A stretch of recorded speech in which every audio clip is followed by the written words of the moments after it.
Pythagoras বলেছিলেন, "A fool is known by his speech and a wise man by silence." একজন বোকার পরিচয় তার কথার দ্বারা বোঝা যায়, আর একজন জ্ঞানীর পরিচয় হয়ে থাকে তার নীরবতায়।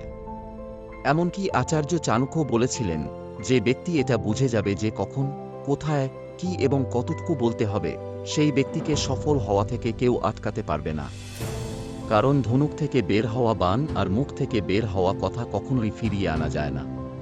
আপনার বলা প্রতিটা শব্দ আপনার শক্তি হতে পারে, আবার বিপদের কারণও হতে পারে। আপনি এই খেয়াল করে থাকবেন যখন আমরা কারো সাথে তর্ক করি, আর সেই তর্ক করার পর চিন্তা করি যে, ওই সময় আমি এটা বলতে পারতাম, সেটা কেন বলিনি? যদি তখন এটা বলতাম, তাহলে তো আমি সঠিক হতাম। কিন্তু তর্ক করার চৌকো পড়ে আমরা একেবারেই চিন্তা করি না এসব। আর নিজেদেরকে সঠিক প্রমাণ করতে, নিজেদের কথার ভ্যালু রাখতে, উল্টাপাল্টা যা ইচ্ছা বলে দেই। আর মানুষ তখন আমাদের কথার গুরুত্ব দেয় না, আমাদেরকে মূল্যহীন ভাবতে শুরু করে। তবুও অনেক মানুষ তাদের নিজেদেরকে বড় দেখাতে চুপ থাকতে পারে না। যেখানে অনেক মহাজ্ঞানী, মহারাজা এবং সফল ব্যক্তিরা উদাহরণ হয়ে রয়েছেন এবং বুঝিয়েছেন সাইলেন্স থাকার মধ্যেই আসল ক্ষমতা থাকে।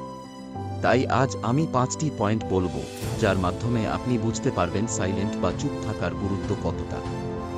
1. Silence will make you appear more powerful. নীরবতা আপনাকে বেশি শক্তিশালী দেখায়। সাইলেন্ট থাকার প্রথম উপকারিতা হল, চুপ করে থাকা বা নীরবতা আপনাকে বেশি শক্তিশালী দেখায়। অন্যতম যোদ্ধা সানজু তাঁর সাইলেন্ট থাকার মাধ্যমে অনেক শত্রুদেরকে হারিয়েছেন। তিনি চুপ থাকার মাধ্যমে শত্রুদেরকে গভীর চিন্তায় ফেলে দিতেন এবং শত্রুরা ভয়ে থাকত যে তার নেক্সট প্ল্যান কি হবে, কখন হবে। আর কনফিউশনে পড়ে ভুল পদক্ষেপ নিত এবং হেরে যেত। এটাকে বলে পাওয়ার অফ সাইলেন্স।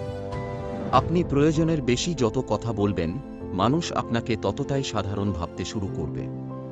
অন্যদিকে সাইলেন্ট থাকলে আপনি এটা ভাবতে পারেন যে আপনাকে কি বলতে হবে এবং সঠিক কোনটা। আর চুপ থাকার পর আপনি যখন কিছু বলবেন, সেই কথাগুলোর ওজনই থাকবে আলাদা। 2. No one can fool you or manipulate you. কেউ আপনাকে বোকা বানাতে পারবে না। কেউ আপনাকে এত সহজে বোকা বানাতে পারবে না, যদি আপনি চুপ থাকা শিখে যান। যখন আপনি কারো সাথে কথা বলবেন এবং সে